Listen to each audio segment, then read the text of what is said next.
Tuesday.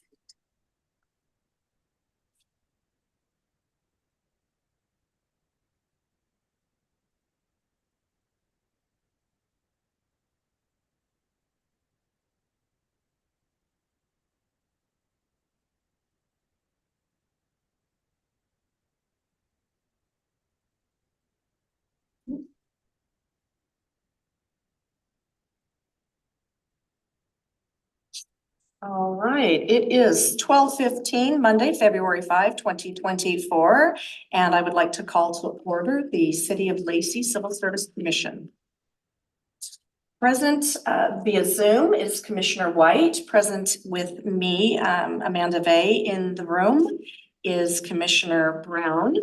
Also present are our human resources personnel, and Leilani, I cannot do your last name. Oh, Leilani Sui.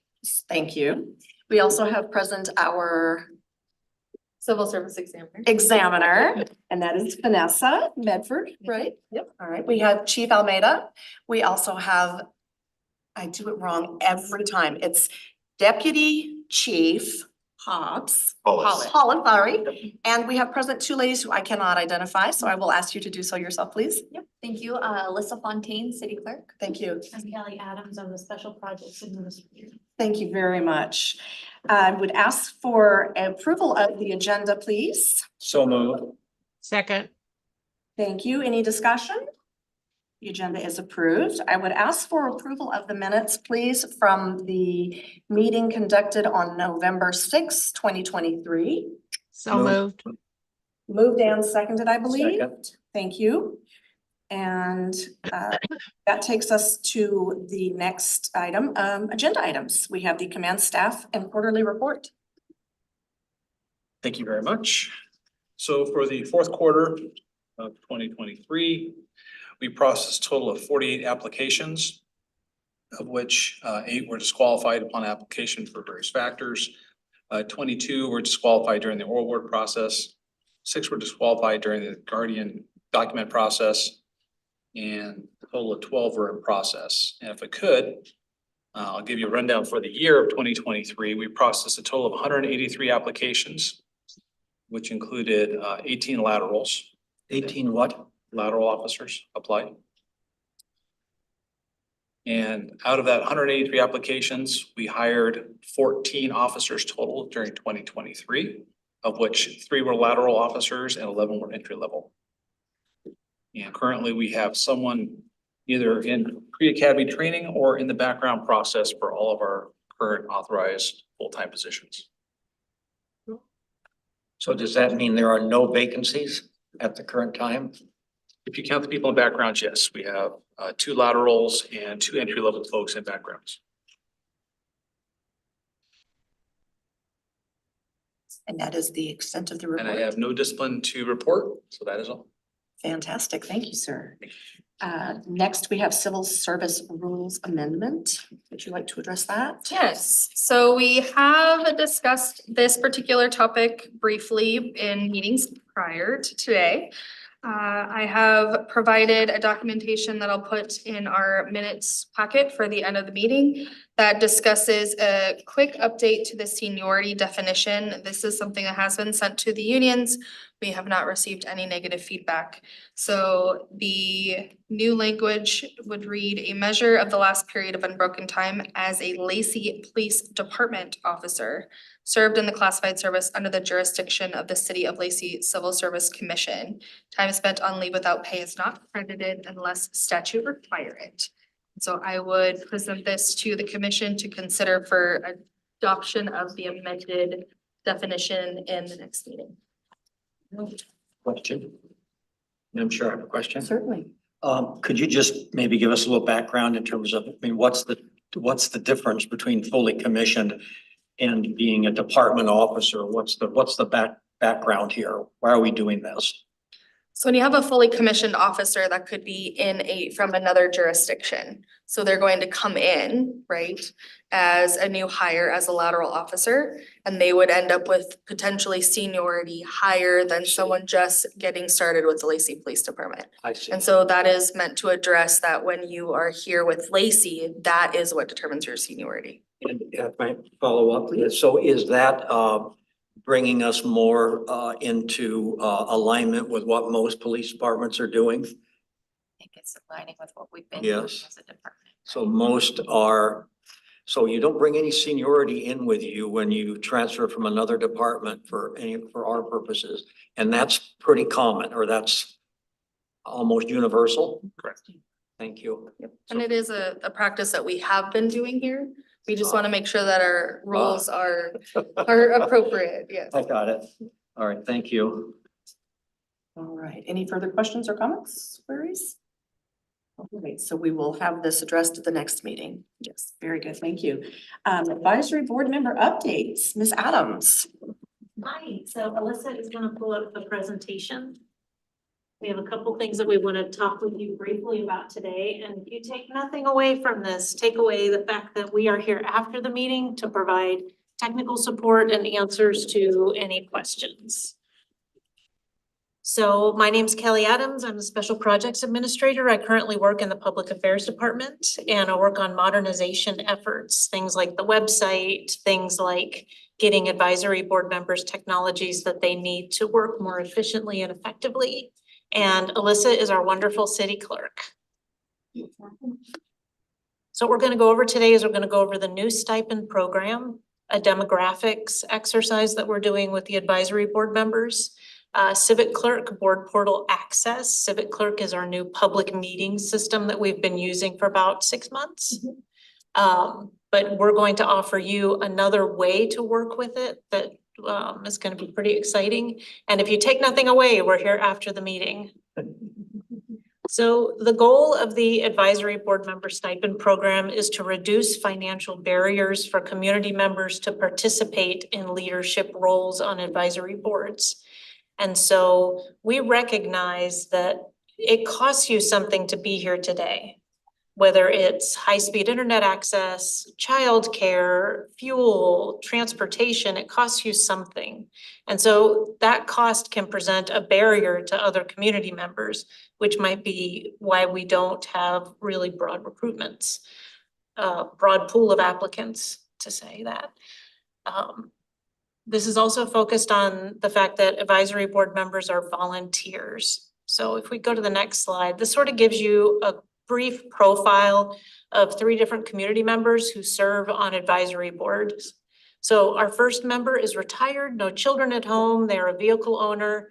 It costs them $3 in fuel to be here.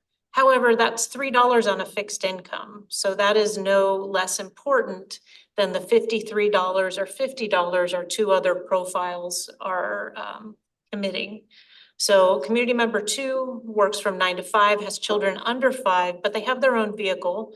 So the time that they have children in daycare, or babysitting costs them $53. Community member number 3 spends more time on public transportation. And so they have $50 of childcare expenses there. We go to our next slide. So this applies to all of our current advisory boards and any future ad hoc commissions or committees or advisory boards that council would put together. And so participants need to opt into the program. So at the beginning of every year, we will come out to the advisory boards and ask if you would like to opt in or opt out. That's the only mandatory part. It's a $50 stipend per meeting. There is a cap of $500 annually, and that's during the calendar year. We'll be paying the stipends quarterly, and we strongly advise you to work with your tax advisor because the city will not be providing any tax advice on this. This does not apply to regional board members for example, on utilities like CFD. CARPFD. It doesn't apply to council members and city employees. Well, this is a long-term effort, so we'll be collecting data throughout the year to report to council annually. And this is implemented by the city manager's office, the finance department, and the city clerk. Any questions so far? I will hold my question at this point. Right. So what to expect next? Civil service commissioners all have city issued email addresses, whereas some of our other advisory boards did not. So we have unanimously provided city issued email addresses to all our advisory board members. And with that, we will be conducting a survey. So either shortly after this meeting today or by the end of the day tomorrow, you will receive this invite in your email address from Smartsheet with my name on it. So it will be a trusted communication from the city. And what this is asking you to do is once you open the request, we are looking for the opt-in or opt-out selection to the advisory board stipend program. So there is a drop-down that will allow you to select your choice for the program. If you choose to opt in, it will ask you to accept the terms of the program. And then these following fields will populate what we currently have on file for you. So if there are any updates needed or corrections need to be made, it's an opportunity to make those so that we can update our records. But if everything looks accurate, nothing needs to be updated, you can leave as is. There is a small little checkbox here at the end of the form that will allow you to send a copy of your responses. I do encourage you to select this, just if you do have any follow-up questions for staff, we can both be looking at the same thing. And then once that is completed, you submit the update. It will issue a thank you response if you do choose to opt in. If you choose to opt in, future communications will be coming from our electronic payment platform, PaymentWorks. So it's another trusted communication. This is issued from our finance department. So it is not an immediate communication, but it's something that the finance department will be issuing out in kind of a batch form to all those opt-in members that will allow you to set up your profile to receive electronic payments. And then my name and contact information is scattered throughout, so you can always reach me if you have any questions or have any troubleshooting that needs to occur. So again, trusted communications, Smartsheet is used. It's our platform here in the city clerk's office, as well as many departments. And then PaymentWorks is our finance team. We'll be using that to issue payments if you are opting into the program. I'll kick it back over to Kelly. So something else that's new this year is we're collecting demographic data. This is a voluntary survey for advisory board members. Next slide. And so the purpose of this is to improve our outreach and engagement efforts so that we can answer the question, how representative of the community are our advisory boards? This data is anonymous. It is saved separately from anything that's personally identifiable. And we will use this to report to council and compare based on national, state, local standards. So to compare this, and these are the 11 categories. It's a short survey, and where possible, we're comparing to census data. All right, moving over to our civic clerk board portal, if there's not any questions. I do have a quick question. Who has access to the demographic data? Is it's anonymously submitted or anonymously maintained? So it is anonymously submitted. It goes into a storage where staff have access to it, and it will route out to a dashboard that the city manager and the city council. So if I complete it, no one knows it's Amanda's information. It Right, could be it's a Mark's information. completely Balance. different survey, totally separate. Okay. So it doesn't track your information at all. Thank you. And I guess I should have asked earlier, what is the cost per year overall for the opting in? What is the budget anticipated? I'd have to defer back to the budget documents to get a confirmation. I'm happy to Ballpark. include that. Do you, I don't even think I have that. I'm so Okay. sorry. Oh, No, no, normally that's there's a not a team of us reporting out on this, and so I apologize, but Not a problem. I can include it in a communication after this. sure, that'd be great. Thank you very much. I have a quick question. Yeah. You said that this data goes to a dashboard that is, obviously anonymous aggregate data that just the council and the city manager's office has access to. They will initially be the only ones seeing it. Is there a intention, like I know our equity commission is interested in demographic data Right. aggregate for our workforce, so I'm assuming they're gonna want to also have access to that. I think that first it's going to be at the staff level because we have to analyze it Yeah. and make sure that it's accurate and accurate's not the right word. Just But get it's- an idea. of what Make it sure is. that the analysis is sound. And then we can share it out, but it definitely, I think you're correct, it would go out to the Commission on Equity. They actually helped develop the questions. They had to look at all this before we brought it Rolled it out. out, okay. Yep. I was wondering what the purpose of the demographics, what is it going to be used for? That is a great question. So the demographics will be used for outreach and engagement, but not for application. So it will help us to hone in on who we have, who we're missing when we compare against the census data of who's in the city. But it will never be used in the application process. Thank you. Right. So as we briefly mentioned, Civic Clerk is our new platform that we use for our public meetings and legislative process. So it's helping us track agendas and legislative items on the back end, but as well as providing a platform for the public to access the meeting materials, the media, the minutes, bookmarking, and also provide some key search terms for any community members interested in a topic. They can then see all public meetings that maybe have addressed that topic in the past. Some benefits will include board member access only. So as advisory board members, you'll be able to log into a separate part of the portal, all the same meeting materials. Everything is the same as the public sees, but it allows you to see as civil service commissioners, all your civil service meetings and not maybe just having to scroll through the public meeting portal and figure out the dates and that correspond. Like I said, it gives the public meeting materials out to the public as well as to the board members and enhances the live meeting progress throughout the meeting. Some future features that we may be rolling out for advisory board members is it provides electronic voting.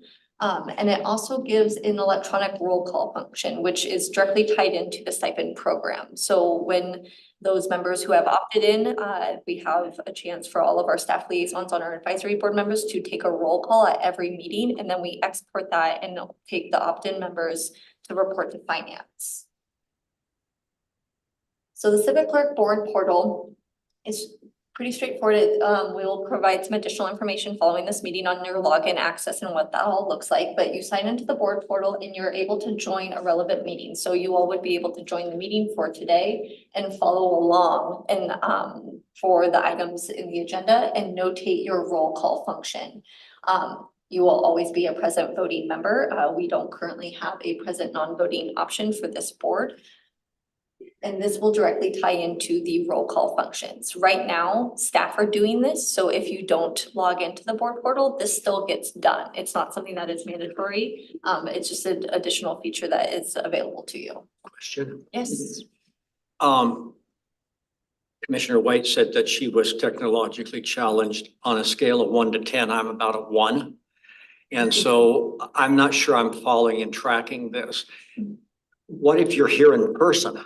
If you're here in person, so we do have some iPads that we loan out to our advisory board members that are available. If you choose to sign in and follow along electronically, it will give you the option to log in with your information and follow along with electronic form of the agenda. If you so choose, we're not mandating that for you. So if you're here in person, staff would be tracking on our side the roll call that you were here, you were present. And so we could ultimately give finance, if you were to opt into the program, that roll call information for attendance. And I'm not sure I understand, what are we trying to accomplish here? Are we trying to facilitate virtual meetings?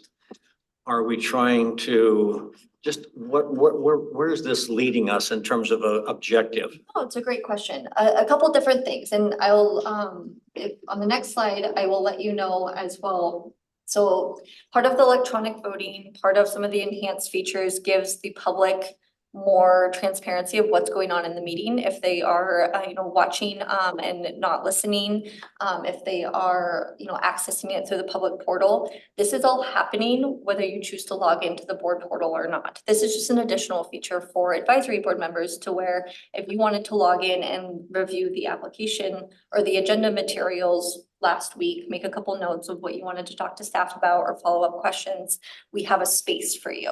electronically. It is not a mandatory thing, it's just an additional enhanced feature. But this is all happening on the other side to kind of increase transparency and accessibility for the public attending a meeting or reviewing a past meeting. Can I tag along to that? So we rolled out Civic Clerk for a couple of reasons. One, we needed a new system for all of our public meeting documents, but this system makes it really easy for the community to understand what's going on without understanding Robert's rules to a T. So if there's a community issue that they're really interested in, they can follow along online and see the votes very clearly, the motion very clearly, and this is a great example right here on the screen. So this is what they would see when you go to vote, and they can see very clearly who said yes, who voted nay, and who abstained. And so it really helps with hybrid meetings as well, because sometimes, as you know, it can be difficult to hear the votes of the people online. This just allows you a very clear way to say yay, you hit yay and enter, and it's done. But it's really about making this more accessible. And for you, let's say that you come into a meeting late, you pull up that electronic agenda and it tells you exactly where you are in the meeting. You can scan very quickly to see what's going on. You can prep for the meeting by making notes. I'm sorry, I'm getting ahead. No, you're totally fine. And it's just it's another tool in your belt to understand what's happening in the meeting and to participate as fully as you would like. And so, thank you, Kelly, and that happens whether or not you're logging in. If you're here in person and you choose not to log in, this is still occurring. We're still capturing your votes, we're still displaying to the public. These are available for past meetings. You can go to, a past council meeting and see these displays on the public portal as well. And this is just some snippets of what the board portal would look like for you if you were logging in and joining a meeting. It will also let you log out, leave a meeting. You can't be joined into 2 meetings at once as for roll call purposes and voting. So it doesn't allow for that, and it will automatically kick you out after 24 hours and you're able to log into the next one. So that concludes kind of Civic Clerk. Obviously, everything else that we touched on, but I know that there was some more questions about the board portal. Did we cover all of that, or is there anything else we can touch on? When do you plan on this becoming effective?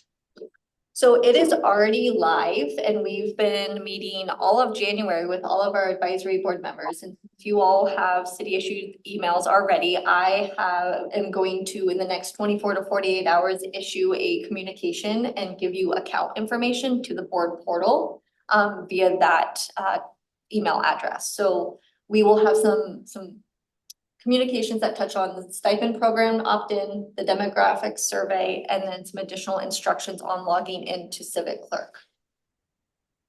Thank you. Yeah. Trying to figure out how to articulate this. I just left the State Parks Commission after 12 and a half years, the end of the year. And I had 2 cycles as chair of the commission, and I can tell you that I really am grateful that the city of Lacey is stepping up and trying to address these barriers to inclusion and participation. I was able to tell someone, give us a day, actually give us 2 days every month, maybe a travel day to get there and a travel day to get back. Give me 4 days a month and we're going to give you $50 a day. And, people's eyes roll, and the people that are working, it was really difficult for me to recruit people to apply to be on the State Parks Commission because the stipend was so low. Here at $50 though, these are all very much part-time. These are very much, none of these meetings involve a full day, do they? No. I mean, we're talking Most of our advisory board planning commission meets twice a month. for how many hours? The meetings can range, but usually anywhere from 1 to 3 tops hours a meeting. But I think their average would be between 1 and 2 hours. So $50 may be the right number to start with, but in any event, I'm happy to see that the city is doing this too. I'm really happy to see they're doing it. And I assume that the collection of all this democratic data, when you're talking about demographic data, what you're talking about is the ability of the people that make these appointments to see where we're underrepresented in terms of people in the community, communities within the community. I mean, this will be a tool for the appointing authorities to help guide them in terms of recruitment and appointments. It's really a recruitment tool to make sure that we're actually doing the outreach and reaching people in the community that don't typically apply. Because here we are, you know, we're talking about 3 Caucasians probably. Are you still working? I'm not. So 3 retirees. I mean, we don't look like Lacey. The 3 of us don't look like Lacey at all. And so I'm glad that there's recognition and an effort. So I'm just saying, well done. Well, we'll see if it's well done, if it's used and it's successful in bringing a diverse group of people into our various boards and commissions. So it's great. Well, we had. Thank you very much. Yes, of course. Appreciate the information. Look forward to getting the emails. Yeah. Right, If I can we figure it out. don't seem to have anyone present for public comment. So that, am I correct? There's no, okay, very good, thank you. So with that being said, we can adjourn the meeting. Appreciate everyone's time. Thank you very much. Thank you. Thank you.